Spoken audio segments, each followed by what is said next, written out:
spelled Zylofon. That's Clara over there as well. And then we are also on YouTube. Our YouTube page is Xylophone Media. Our Facebook page is Xylophone 102.1 FM. And in both cases, Xylophone is spelled Zylofon. That's Zylofon. That is what it is. Well, my name Blakk Rasta, and I apologize to you.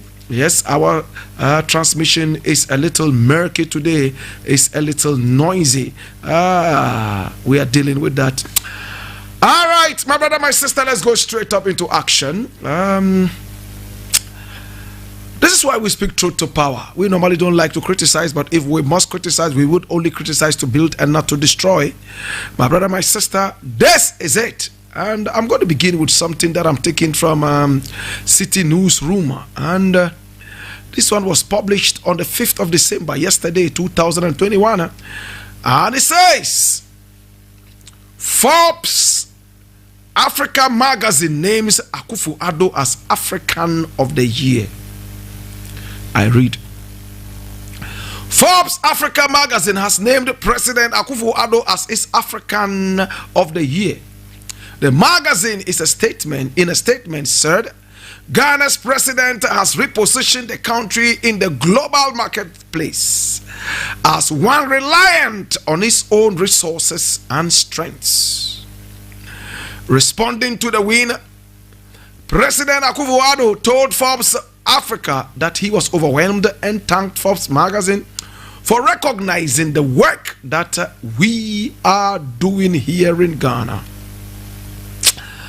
Past winners of this award have been President Paul Kagame of Rwanda, Akinade Sena, the President of the African Development Bank Group, and the Director General of the World Trade Organization, Ngozi Okonjo-Iweala.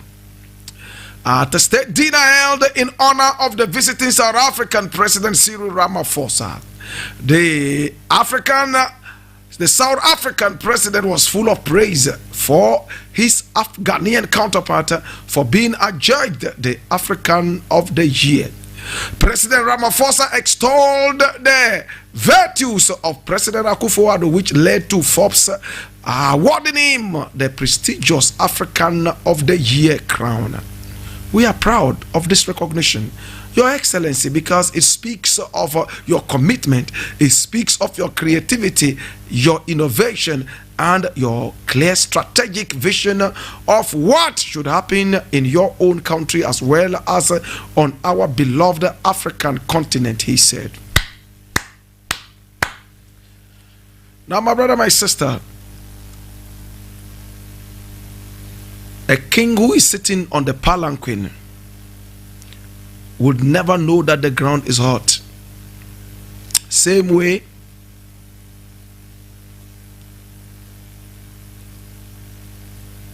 the king who is sitting on top of the horse does not know that the ground is hot. To cut it short, my brother, my sister, he who feels it knows it. For us in Ghana, this is a useless award, and we think that either Forbes Africa is making a mockery of us as a people, or has been bribed, my brother, my sister, to extol the virtues of a villain. My brother, my sister, now I want to take you back to what Forbes wrote. And I want to read it so that we assess that by our own selves. Forbes magazine in a statement said, Ghana's president has repositioned the country in the global marketplace as one reliant on its own resources and strengths. What a shame, Forbes Africa. I used to respect your magazine, but from when you chose this sleepy president as the African of the Year, I know that you are nothing but a comic magazine. You are nothing but a useless magazine that does not research and that takes interest in mocking the African people. How can you come out and tell us, well-meaning people, people with brains, that you are choosing this president because he has repositioned the country in the global market space as one reliant on its own resources and strength? For your information, Forbes Africa, the president has repositioned this country in the hands of the Chinese. The president has sold this country out to foreign invaders who come into this country and make a mockery of us.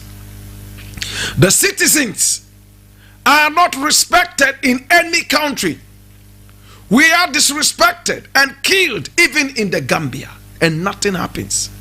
Chinese people come into this country, make a mockery of us and insult us, destroy our water bodies and steal our gold and diamond, and they are only put in aeroplanes, business class, to fly away back to Guangzhou.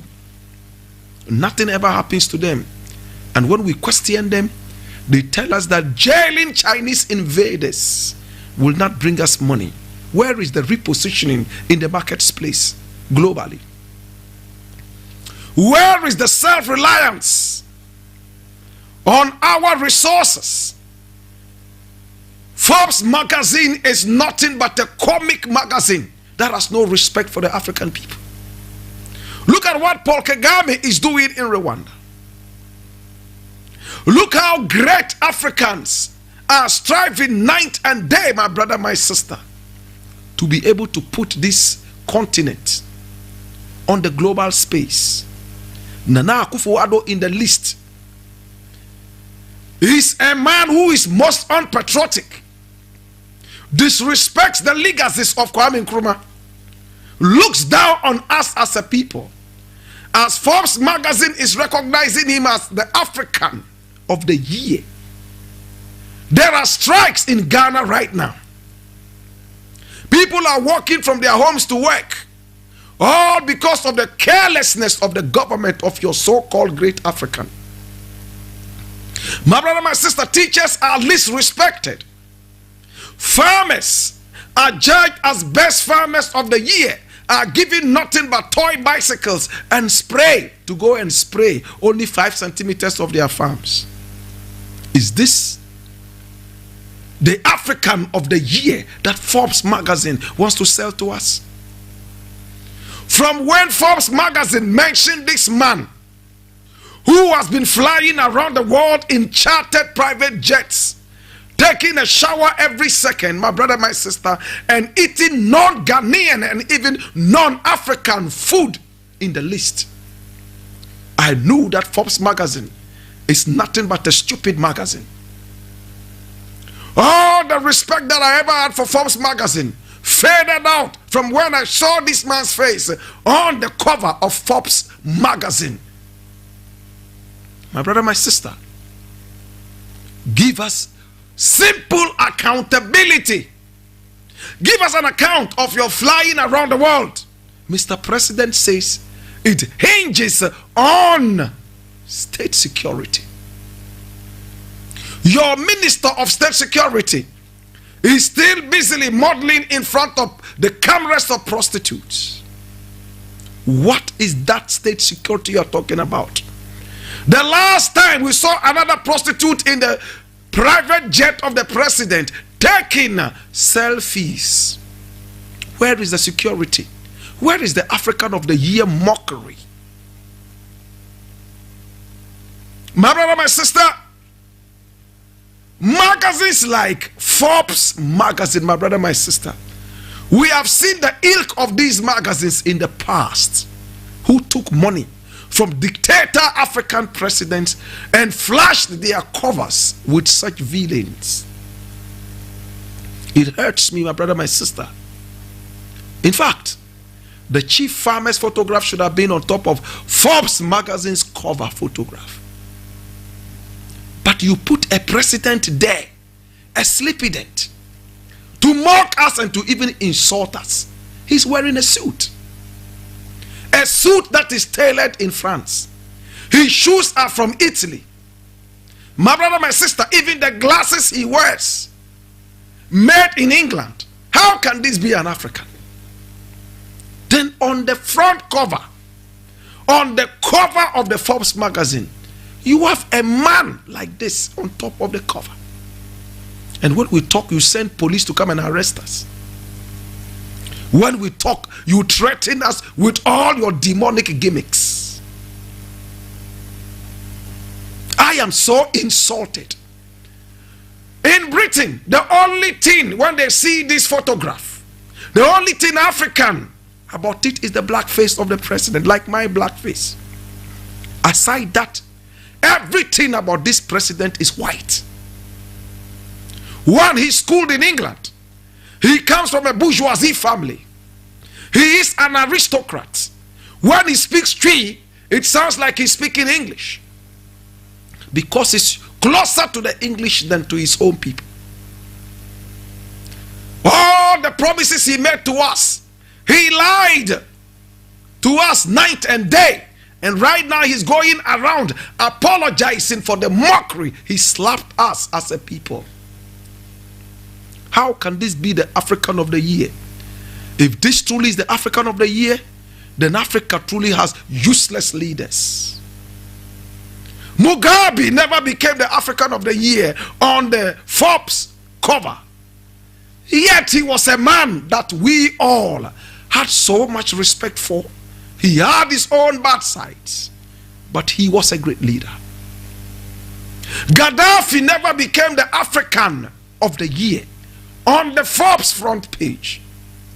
Yet we all know that he was such a great man.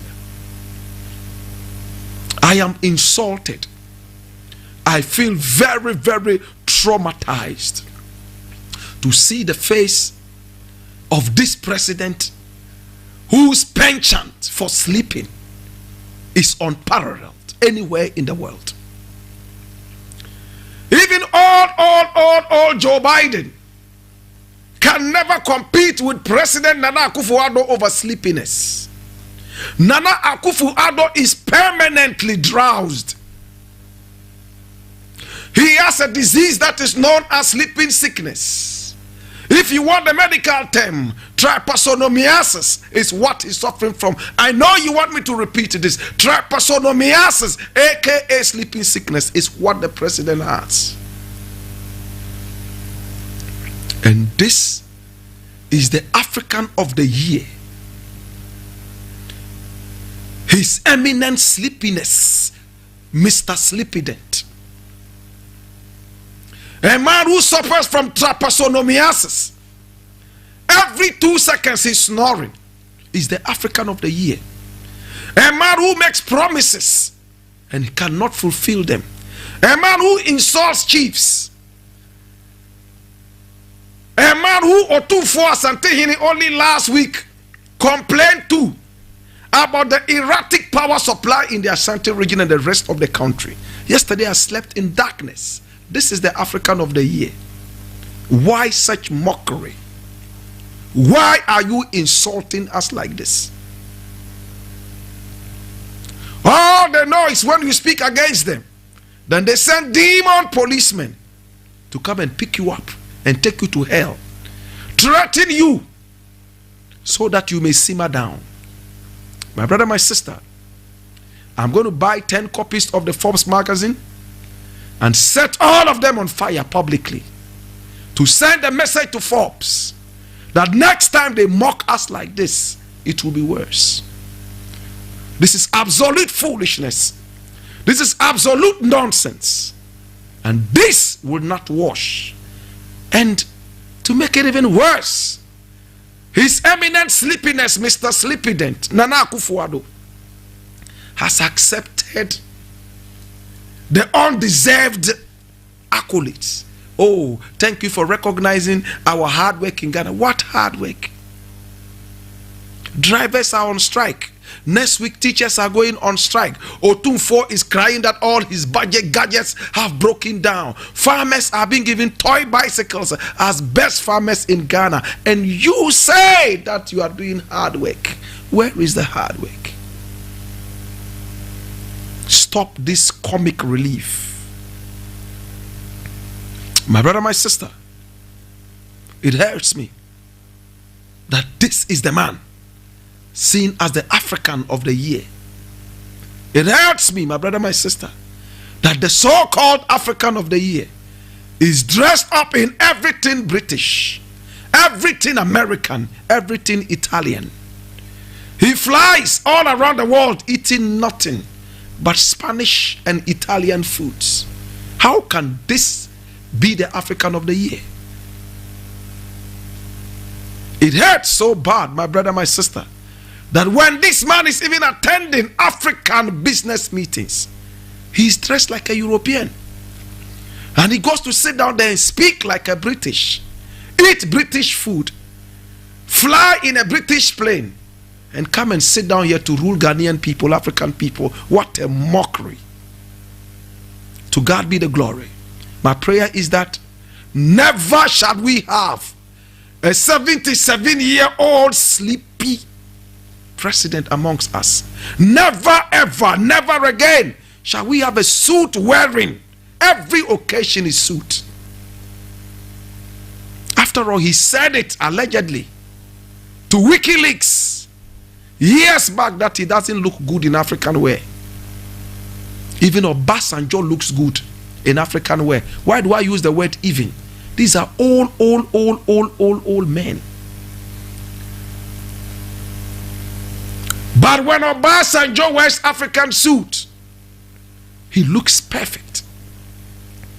You can blame Obasanjo for everything, but give it to him when it comes to his dressing. You can blame Yaradua for everything. Give it to him when it comes to his African wear. You can blame even Buhari for all the insurgencies around, Fulani insurgencies, Boko Haram and everything. But when it comes to his appearance, he's more African than this president. They go for AOU meetings, or the AU meetings, and all of them are wearing suits. Joker African leaders. Do you have brains at all? And you want your economies to grow? You are in a country whose temperature is almost 50 degrees Celsius almost every time. 50 degrees Celsius. Our brains are already frying. Then you go and wear suit and sit down, you're talking African, that you want the economies to grow. You have no common sense. It's so hurting, my brother. You wear suit and all that, and when you go on break, you go to eat British food. When are we going to grow, brethren? I give it to the Nigerian leaders, bad as they may be. My brother, my sister, everywhere they go, you know that these are not Europeans, they are Africans. Their dressing tells you straight away that no, these people are Africans. And when they open their mouths to speak, you know where they are coming from. They are nowhere near Britain, nowhere near America. But when our president speaks, you know that this is coming from the original backbone of the aristocrats and the bourgeoisies from the West. These are neo-colonialists. My brother, my sister, the ones Nkrumah talked about years ago. Mr. President, shame on you for taking this award and accepting it. Forbes Africa, shame, shame, shame, triple shame on you. Your magazine is nothing but a toilet paper. Bow down your heads in shame. You have nothing.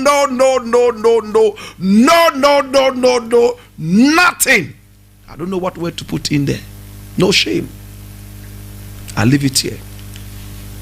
I've already tweeted to Forbes to ask them, what have we done to them for this insult? Those of you who follow me on Twitter, you have seen it. I've sent it to them, and I've sent it to Mr. President too.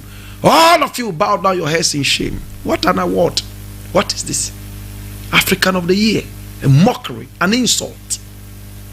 Let it rest there.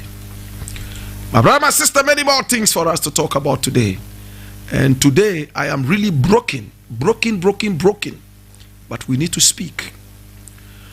I'm reading this from Ghana Web, and this one was published on the 4th of December 2021. It says, I will lead Kumasi people to demonstrate if Keta Sea Defense Project is captured in the 2022 budget And this is coming from a minister of state. His nickname is Napo. Let's find out. Matthew Opoku Prempeh, the member of parliament for Manchia South, has kicked against recommendation by the minority caucus in parliament that the Keta Sea defense project to be captured in the budget 2022 must be done. I take it again. Matthew Opoku Prempeh, the member of parliament, Manchia South, has kicked against recommendation by the minority caucus in parliament that the Keta Sea defense project be captured in the 2022 budget. Napo, as he is fondly called, says that it will be a mistake on the part of the government to include the project in the budget. He has threatened to mobilize residents of Kumasi to hit the streets and express anger against the government if the wish of the minority is granted by the government. The energy minister said on Asempa FM on Thursday, December 2, 2021, that Kumasi has been experiencing flooding over the years, and the government has made no special plan to address the issue. He also accused the Rawlings government of misapplying funds which were secured to fund the construction of the sea defense projects in the Volta region. Kumasi has been flooded 4 times, but I didn't see Kumasi in the budget. If the finance minister includes the Keta defense project in the sea defense project in the budget, I will vote for 0% e-levy. So these are the fools that we have in Ghana. His name is Napo. These are the idiots that we have as ministers in this country, and I say that without apology. I used to have a lot of respect for this man. I met him once, twice when he came at the time that I was working with multimedia. In fact, they were in opposition at that time, if I'm not mistaken. And he used to come regularly on a political show, and he made a lot of sense. Time and again, I will meet him and shake hands with him and say, well done, sir. But I've lost it all for an idiot like this. You know why? This was the man who said Nana Akufo-Addo has done far better than Kwame Nkrumah when it comes to education in Ghana. This guy was the guy who said it. That Nkrumah had done far better. My brother, my sister, I beg your pardon, Nana Akufo-Addo had done far better than Kwame Nkrumah when it comes to education in this country. This was the same idiot at the time that he was the minister of education. He was the same guy who said that Mahama had put people in a bus, in buses, to come to the Independence Square and play cantata. In other words, to collapse and pretend that it was the sun that was making them collapse. I heard later he apologized. I didn't hear it. The same Napo is a serious hater of Kwame Nkrumah, the bedrock on which this country was built. He again came back to tell us that when it comes to factories, Nana Akufo-Addo has built more factories than Kwame Nkrumah. Their yardstick is Kwame Nkrumah. Their ancestors hated Kwame Nkrumah, bombed him night and day, my brother, my sister. And when he even escaped all the way to Guinea, they still sent people after him to finish him. They destroyed his statues. Even when Nkrumah died, they still chased his ghost to bury him up. Finally, they still have hatred for the people of Ghana and Kwame Nkrumah. Listen to the utterances of a bigot, tribal bigot. I'm going to play his voice. This story did not even capture everything he said. What is the point Napo is making? Napo says that, number one, the Rawlings administration secured money for building the Keta Sea defense wall and failed. For that matter, another government should not go for money to build it. So the country is divided into political lines, political blocks. If Rawlings went for it and he didn't do it, why is Rawlings's party not still in power? Because we were angry that they went for the money and blew the money away without building the Ketasi defense wall. And we found it prudent to vote you in so that you'll be able to deal with the foolishness that Rawlings and his people brought us, true or false. But these guys have no brains. They do not know that they are in power because of another man's failure. They think that they are in power because it's a game of chess. It's time for them to be in power, as against it's a queue. So when one man goes, another man must step in. They soon forget that they are only there because of the failure of another man. So Rawlings went for the money, blew it away. We got angry and said, okay, NPP come in. Then you come and give us the same rot for which we kick these people out.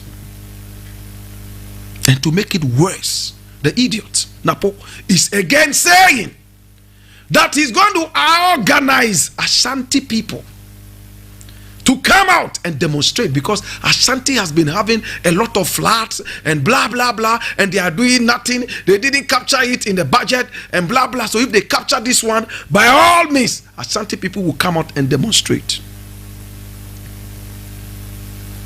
My brother, my sister, these are the people the police should be arresting and not Captain Smart. My brother, he is inflaming passions, tribal, ethnocentric passions.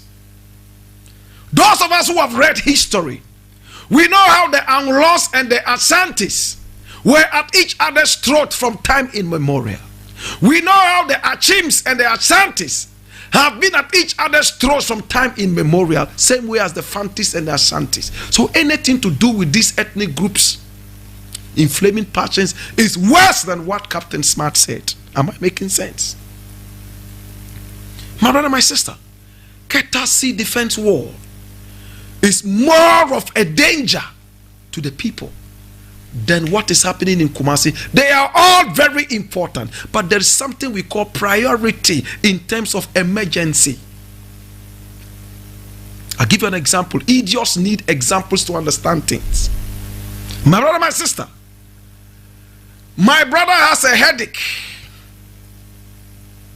Oh, my sister here has a deep cut around the neck and blood is oozing out. If there's only one chance for us to rush one person to the hospital, who would it be? The man with the migraine, or the woman with a deep cut in the neck that has blood oozing out like a broken dam? But when it comes to tribal bigots like Napo, it doesn't matter. My brother, my sister, it is so appalling. And when you listen to the tape, Napo says the NDC is looking for a chance to have the Ketasi defense wall built in their what? Stronghold.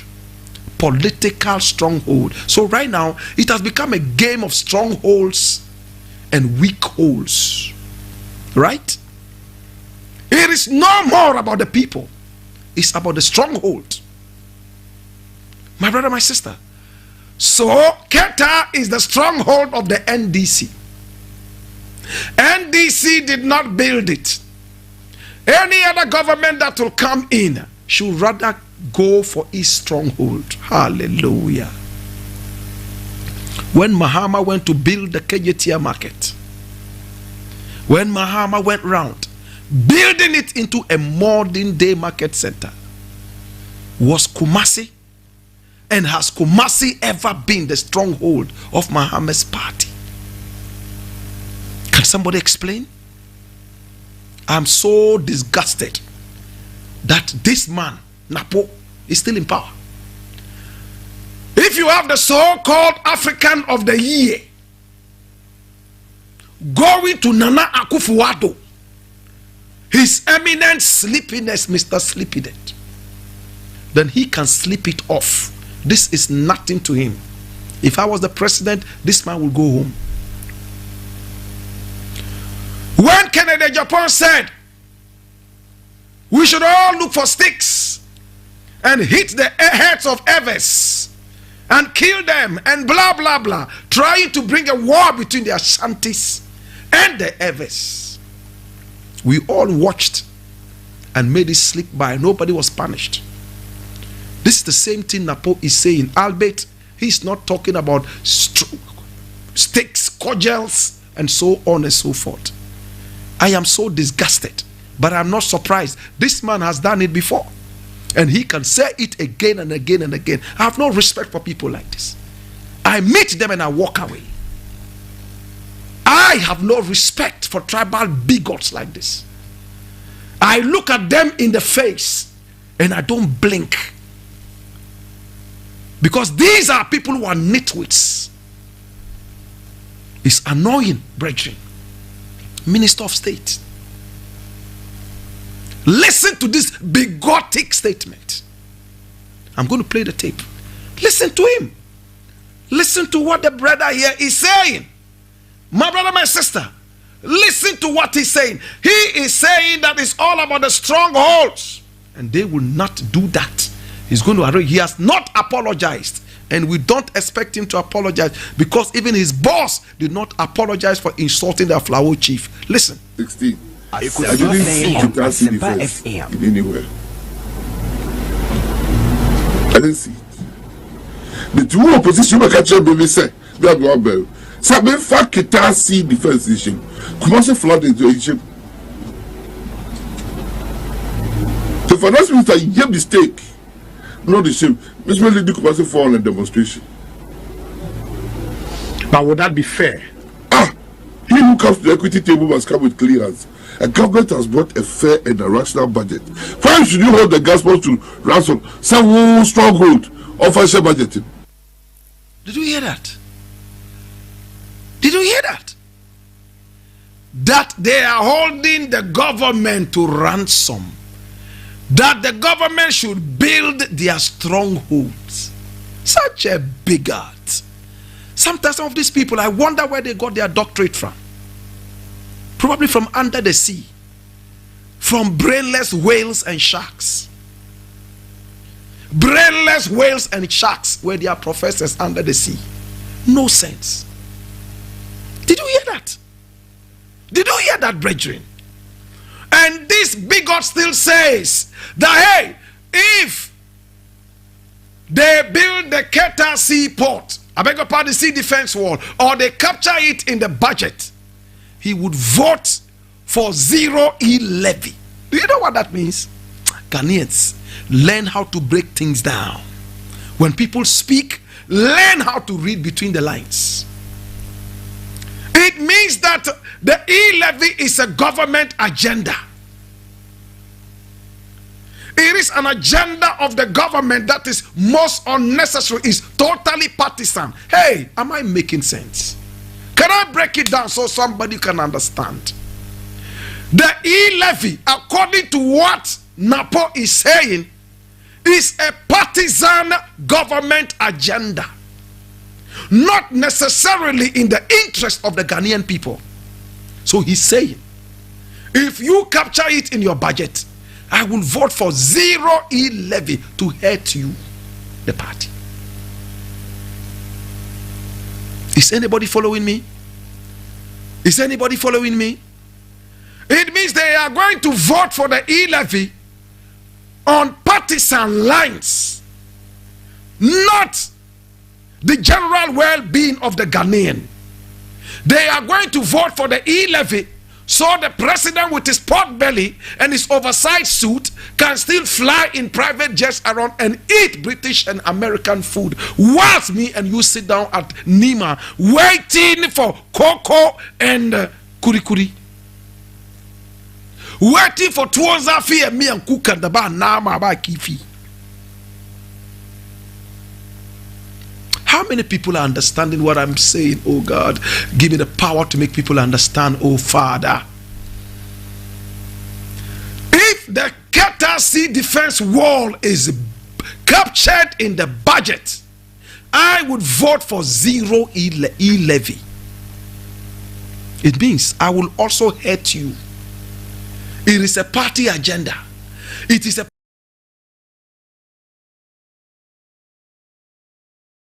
mathematical logic. How many people don't understand? That's what Napo is saying. Where is the sense in this, brethren? And interestingly, the minister for housing, my brother, my sister, Kabila, yes, what's his name? Well, Asensu Boache, you know, what has he said? He said he was shocked that the Qatar Sea defense wall was not captured in the 2022 budget. And he's a member of your party. He's a minister like you. Remember the day I mentioned it here, that they will be going after the head of Asensu Boache. Do you remember? How many of you listened to the program the day that I mentioned it, just a few days back? I said that in this party there's no honesty. Whoever comes out to be a little honest, they will come for your neck. They've started. Only God knows the trouble Asensu Boache is going through. In school we used to call him Kabila, for speaking the truth. Tribal bigots. This party is nothing but a very, very ethnocentric one that doesn't think beyond tribal lines. And it's very painful. So when people like Asensu Boache mistakenly find themselves in this kind of party, it is hurting. Because in this party, you speak no truth. Remember the other man who came out and talked about some fuel issue? I don't even remember that issue. Canada, Japan, the rest were all angry that he came out to speak nothing but the truth. You all remember, I don't remember. When issues come and I speak my mind, that's it. I don't remember names because it's not a personal vendetta. My brother, my sister, we're talking about issues. I don't remember their names or positions they hold until they come out in the news. My argument is issue based, not personality based. My brother, my sister, that's what it is. Napo, bow down yourself, your head in shame. Come forward and apologize for this tribal sentiments that you are trying to inflame. You have not made sense. That's it. And if I were the president, you will be forced to apologize and you will resign on top. We don't need people like this to, hold any position in Ghana. These are people who are supposed to be somewhere. Maybe in the 4th century BC, somewhere. 4 BC. Still running around naked and hunting for goats and sheep in the wild. Hallelujah. So painful. And this is a man who has a PhD. Where did you get it from? Or the PhD people are not taught to reason. So unfortunate, man. And you have some few idiots who will support this guy. Say, oh yes, I before no omuni inside sir nebeyeno. Hey, listen. When the power is going off, Otufo is sleeping in the mosquitoes are biting him. His gadgets are breaking down. When the nation is sinking, Otufo is nothing. He will sink too. When the ship of the nation is sinking, like the Titanic, Nana Akufo-Addo would sink along. But in this case, it will not be painful. He's old already. He's already knocking on the doors of his grave. But the 10-year-olds, 15-year-olds, 20-year-olds, they are those that would have heartbreaks, heartbreaking deaths. To God be the glory. To God be the glory. I leave it here. Oh yo, P. Oh yo. All right. So we woke up this morning and then we all heard about the fact that We're going back into the era of Don Diego de Azambuja. We will walk the era of Kagdi, where we will walk from Pesingpe to Pasingburu, because drivers were on strike. Oh Jesus. Last night when I was in my house, I was smiling. At the same time I was crying. You know, when you cry and smile at the same time, if you are not careful, you can go mad. Hear me now, my brethren. GPRTU went on strike for a few hours, and the whole country came to a standstill. It tells you how useless the government is. May I break it down? Can I break it down? Can I break it down, please? Please, can I break it down? Hear me now. What is the meaning of GPRTU? Ghana Private Roads Transport Union. They are private people. Private people. Private commercial drivers went on strike. Where are the government transport systems? Where are the government's transport drivers? In every country, the backbone of every transport is not the private sector. It is the government, the state. When you go to America, Chini Jonas will tell you, every minute we are buying bus and in them. Trains are going. Hey, planes are flying from state to state, left, right, and every second planes are flying all over the place. Buses are running, trains are running, both underground and on top of the ground. But in our country, because we don't prioritize our activities, everything is in the hands of the private man. So the private man can squeeze the balls of the old president anytime, wake him up from his sleep, and still hold the balls. Will you agree or not? Hey, will you agree or not? And his eminent sleepiness, Mr. Sleepyden, would have no option but to say, hey, yes, I agree, come to the Jubilee House for negotiations, please. Then they free the balls. I'm speaking in parables. How did government react to this? I'm reading somewhere that the government released 110 Ayalolo buses to mitigate the pressure that the strike brought. 110 Ayalolo buses. I laughed and I ran into the next oven to be baked afresh. 110 Ayalolo buses for only Accra. Do we have Ayalolo buses in Tamale, in Pesingpe? Do we have it in Salaga? Oh, do we have it also in Yendi? Do we have it in Keta? Do we have it in Ho? Oh, I heard about Ayalolo buses. I see them once every Christmas. They created a few routes. Those routes are now being run by bicycles, sometimes goats and sheep. A country where goats and sheep, my brother, my sister, compete over the road with cars. In some areas, when human beings are even crossing the street, they feel like they are cars. Every car must stop, and that is when they will have their conversation.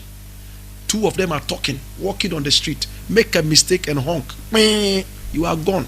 And you know those areas when they will have their conversation. Two of them are talking, walking on the street, make a mistake and honk. You are gone. And you know those areas. Make a mistake and drive into any of those areas.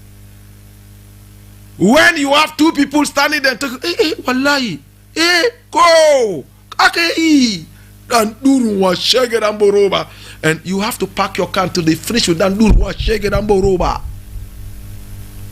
If you make a mistake and honk, please, hey, why you shaggy, what you done? What would you do? Huh? My brother, my sister, What we need in this country is common sense. Religion has failed us. We are the most prayerful people in the world. Hey, I know people who can speak tongues. And their tongues, my brother, can break the ground and cause an earthquake. Yet they cannot speak tongues, my brother, my sister, to chill even water to drink. Their tongues only do magic. Unproductive magic. A juju man approached me some time ago. Oh, he had the power to cause lightning and thunder. He had power to make a whole Bible fall down. When he made all those noises, he thought that I was going to be carried away.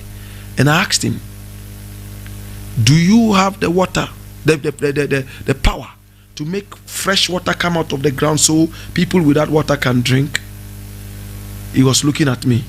He didn't want to answer. I get power, oh, he kept saying. I get power, plenty power. Hey, don't joke with me, oh. Me, I get power. Me, I go fit touch water where fish go die. Like 1 million fish go come out, them all them die. I get power. I say, oh, do you also have power to touch the water so 1 million fishes could just come together and give life to 1 million fishes? No, his power is to destroy. Your tongues are to destroy. Your tongues are not, my brother, my sister, procreate in any way. Your tongues would only destroy. What kind of a people are this? My brother, my sister, 110 Ayalolo buses released for a nationwide strike. GPRTU, you are a pressure group. If you knew how much power you had, you could make or unmake any government. You don't know. In fact, the president or the CEO or the boss or the director, whatever title you use for GPRTU, you are more powerful than the president, but you don't know. A few hours of strike, you have been called to the Jubilee House or Flagstaff House. They play politics with unnecessary things. NPP comes into power.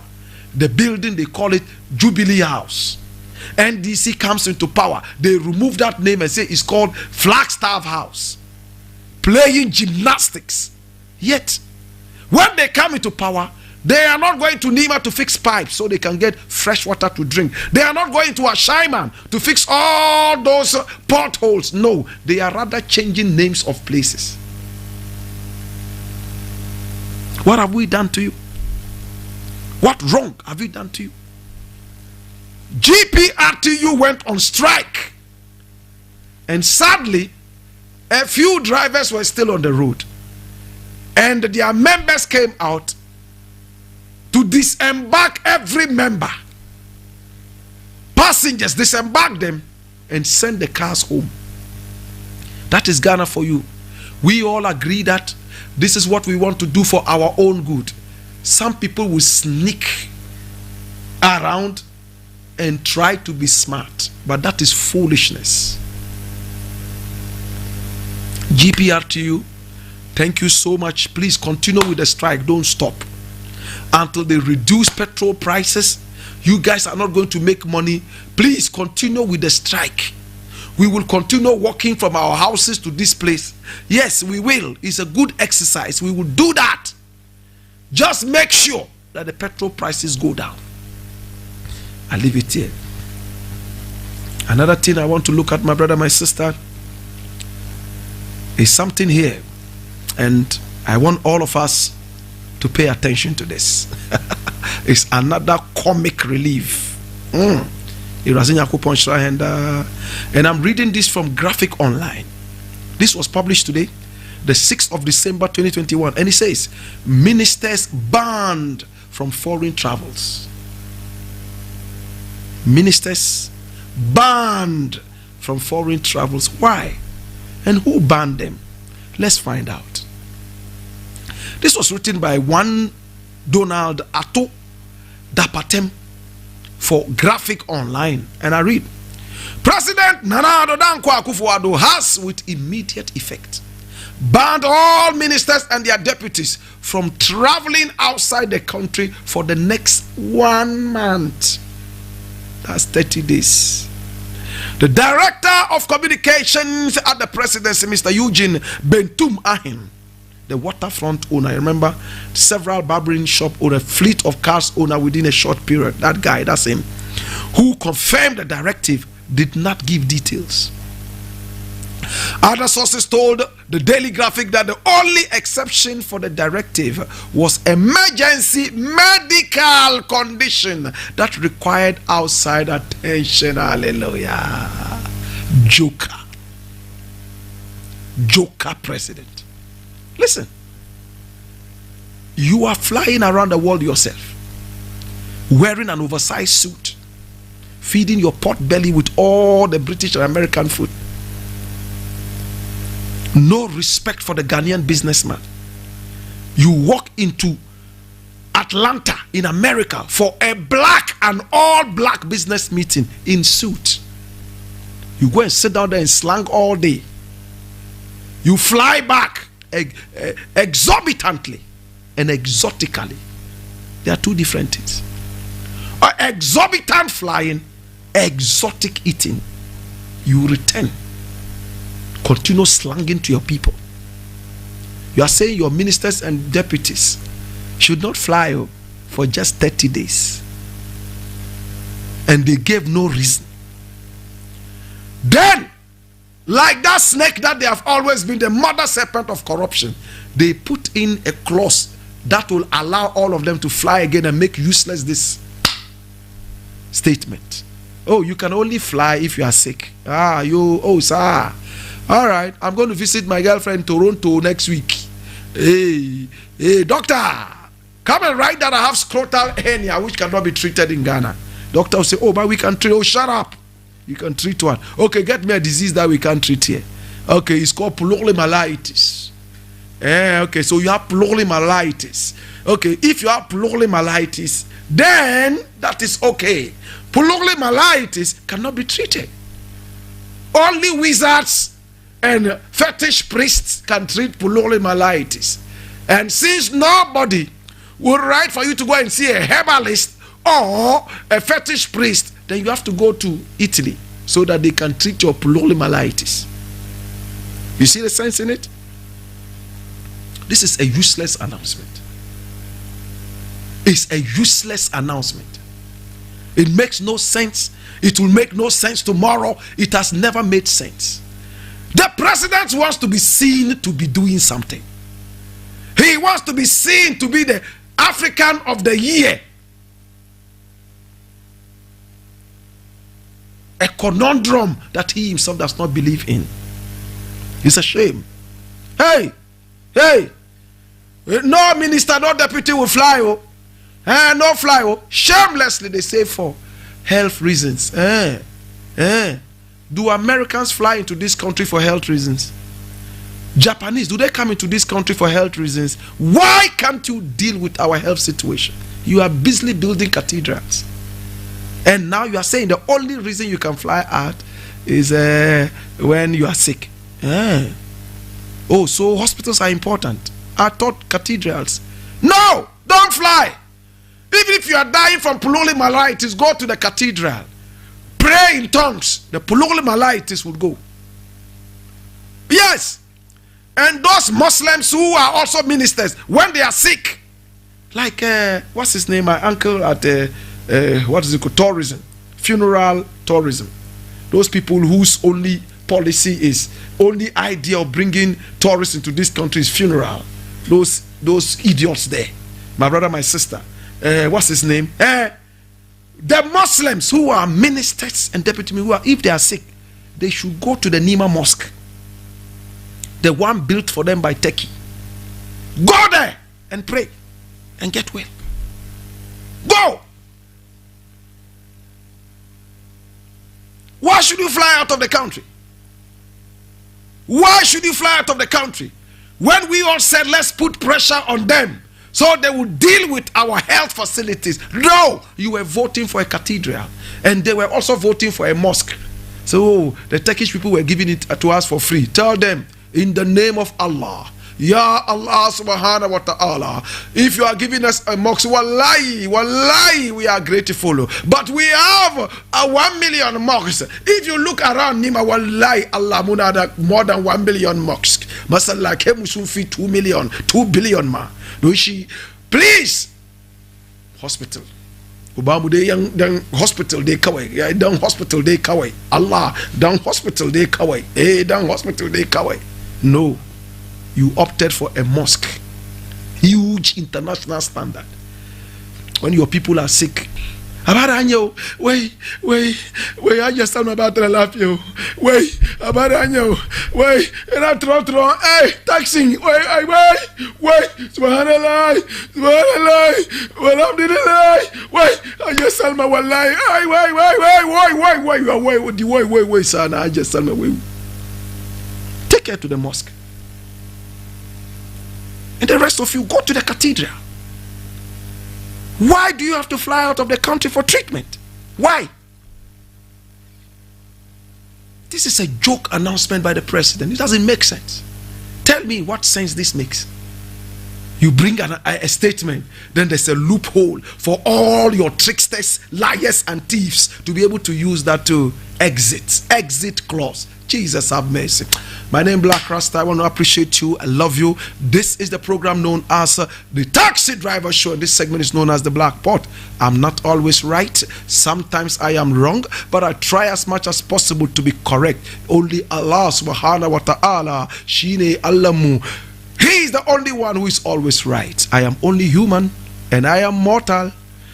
In the interest of God and country, we speak our mind. This has been the Black Pot, aka Kukushono. What happened?